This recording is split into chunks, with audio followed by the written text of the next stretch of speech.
Nós vamos deixar os comentários para o final, e também para não tirar a oportunidade do debatedor de realmente apreciar como ele foi, como se preparou. Então vamos chamar então o Dr. Clóvis Bordini Raci Filho. Ele é ecografista vascular da Sociedade Brasileira de Angiologia e Cirurgia Vascular do Rio de Janeiro. Ele vai nos falar como confirmar o diagnóstico das varizes pélvicas. Obrigado, Clóvis. Boa tarde. Bom, então o meu tema é a confirmação do diagnóstico. Eu vou me basear basicamente no Echocolor Doppler, que é o método em que eu trabalho. É um método inócuo e de baixo custo, cada dia mais baixo custo. Então acho que seria, e nós conseguimos ver muitas coisas, é o que eu vou apresentar para vocês, tá? Eu passo aqui. Bom, inicialmente, essa triagem desses pacientes deveria ser inicialmente feita pelo ultrassonografista geral, desse para o ginecologista, do ginecologista para o angiologista cirurgião vascular. De um modo geral, seria o caminho normal. A primeira imagem é só para mostrar o útero normal a ultrassom preto e branco. No seu eixo longitudinal, o endométrio.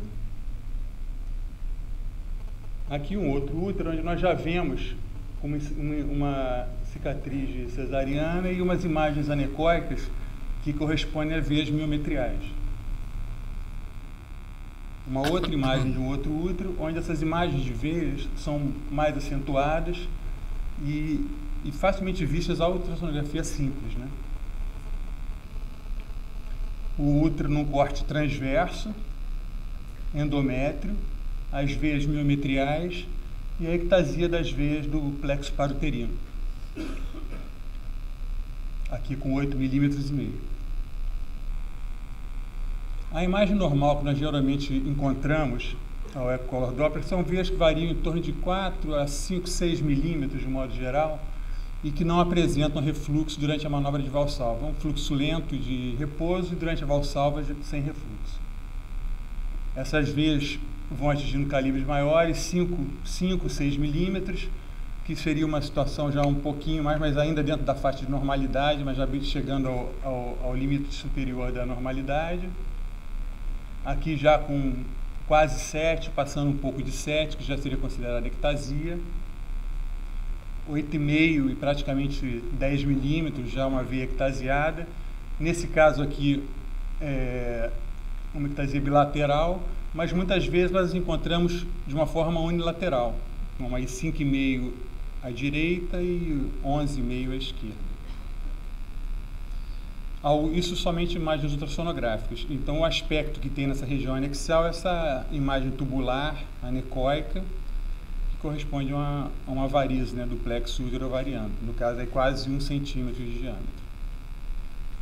Bom, para nós falarmos do fluxo, nós acabamos sendo remetidos a 3 situações distintas que eu vejo no dia a dia, que geralmente ocasionam a presença das varizes pélvicas. A primeira seria relacionada ao eixo renal-gonadal. Então, vamos ver a gonadal. A gonadal é uma veia que tem em torno, geralmente pegamos ela em torno de 4 a 6 milímetros de diâmetro, e o fluxo que ela apresenta é sempre espontâneo, anterógrado e fásico. Nesse outro caso, ela é um pouquinho mais ectasiada, está sem o calibre, mas nós vemos um fluxo também espontâneo, porque o valsalva é muito difícil no exame do abdômen, impossível na realidade, porque tudo mexe, borra com ângulo de cor. Nós temos um fluxo bidirecional, estático, em repouso bidirecional. Ele vai um pouquinho, volta, um pouco suspeito. Como não podemos fazer o valsalva, uma compressão na região da fossa ilíaca, nós jogamos aquela coluna sanguínea e vemos um fluxo retrógrado um pouco mais duradouro. Essa veia, no caso da mesma paciente anterior, mede em torno de 7 milímetros. Para mostrar a ligação direta entre a gonadal e o plexo paruterino, útero-ovariano, na avaliação transvaginal dessa paciente, já no plexo pélvico paruterino, nós temos na fase inicial o fluxo bidirecional em repouso E durante a manobra de Valsalva, que aí sim, pela via transvaginal, nós conseguimos pegar o comportamento do fluxo de uma maneira melhor, nós vemos um refluxo contínuo e duradouro enquanto persiste a manobra de Valsalva, nesse caso específico. A via gonadal, ela, quanto mais patológica, mais fácil de ser vista ao ecodoppler. Nesse caso aí, um corte transverso da aorta e a veia gonadal ectasiada com fluxo retrógrado, aí em torno de 8 milímetros de diâmetro. Uma imagem num corte longitudinal, ela com 7,5 milímetros e um fluxo espontâneo, também retrógrado, sentido renal pélvico. E às vezes ela é muito ectasiada, como nessa situação, que nós vemos uma veia gonadal de 12 milímetros, bem mais calibrosa do que as artérias ilíacas esquerdas aí no caso, com fluxo retrógrado também. A repercussão disso na pelve seriam veias ectasiadas, no caso com 7,5 milímetros, que apresentam um fluxo espontâneo bem detectado, bem mais intenso do que na situação da normalidade, e na realidade isso não é um fluxo, isso já é um refluxo, é o fluxo da gonadal retrógrado para a região anexial e que leva esse quadro de ectasia e de refluxo mesmo, né? A análise espectral desse tipo de paciente, nós vemos inicialmente em repouso esse fluxo, na realidade esse refluxo espontâneo com características fásicas que durante a manobra de Valsalva ele perde essa fasicidade e sofre graus variados de intensificação. Nesse outro caso, uma intensificação mais intensa com perda da fasicidade. E em outros casos, a fasicidade, praticamente ele fica inalterado a manobra de Valsalva, exceto pela perda de fasicidade e mantendo o sentido retrógrado do fluxo.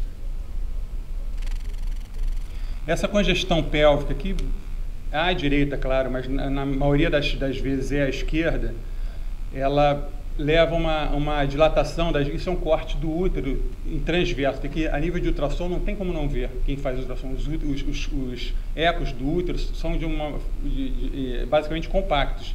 Então a gente vê uma veia miometrial extremamente calibrosa cruzando o útero no corte da esquerda, de um lado para o outro. Ao colocarmos a cor, vemos que esse fluxo, tudo espontâneo, tá? O fluxo pela congestão drena da esquerda para a direita e da direita, em boa parte das vezes, segue o eixo gonadal ascendente indo para a veia cava.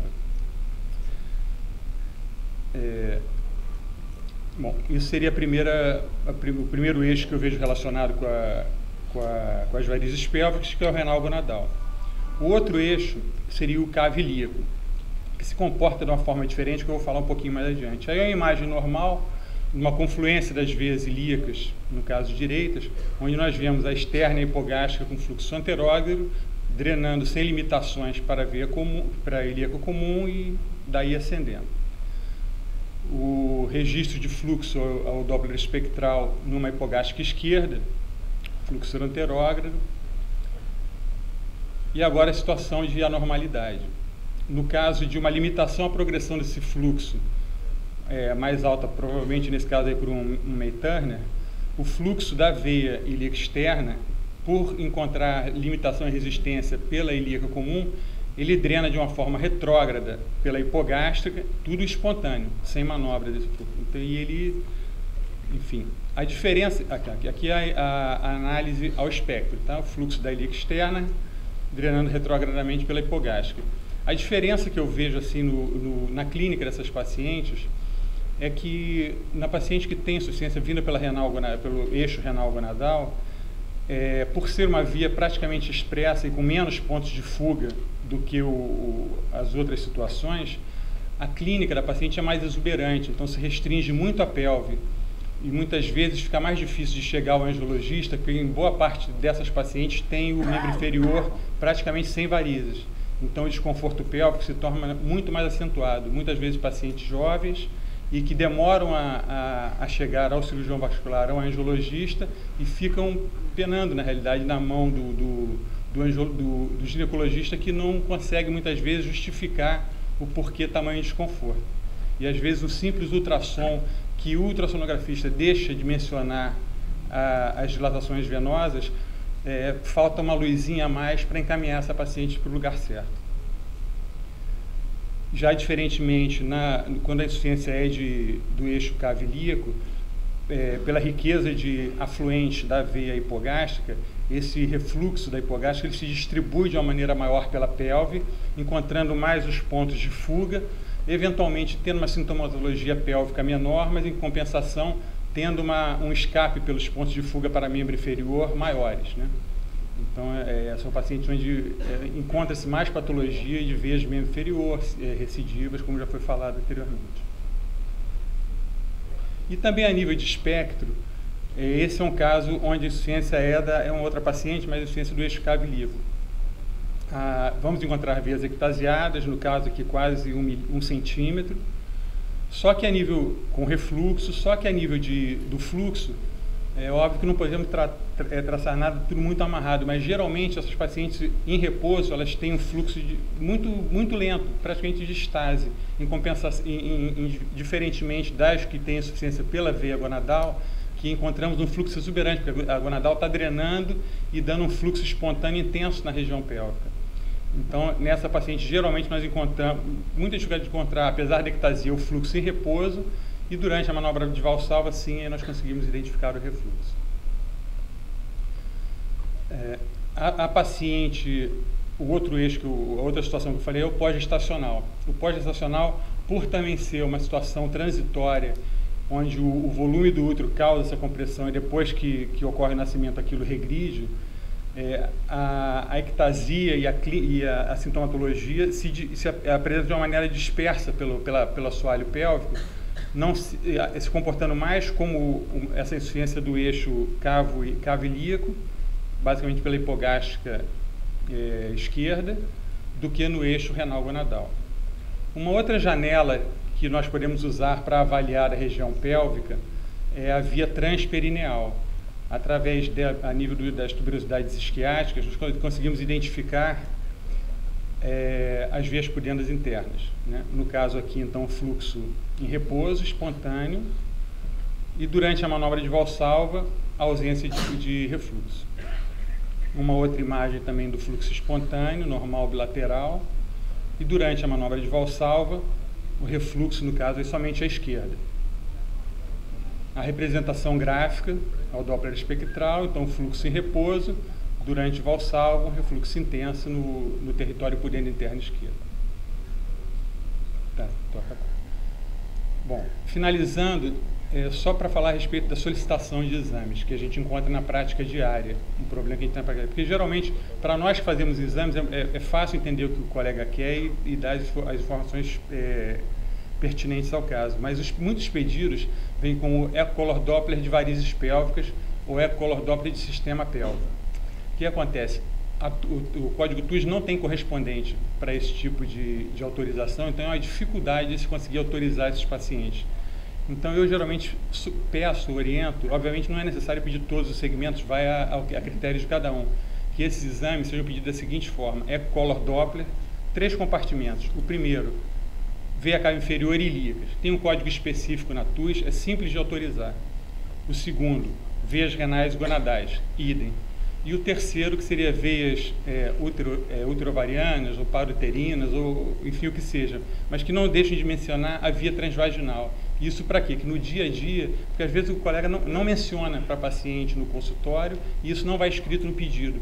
Então chega para nós, a gente vai propor de fazer um exame transvaginal sem ter indicação na solicitação médica ou ter sido mencionado ao paciente, que cria uma dificuldade técnica e legal mesmo na situação, né? Então, essa forma de solicitação facilita muito para a gente na prática diária do nosso trabalho.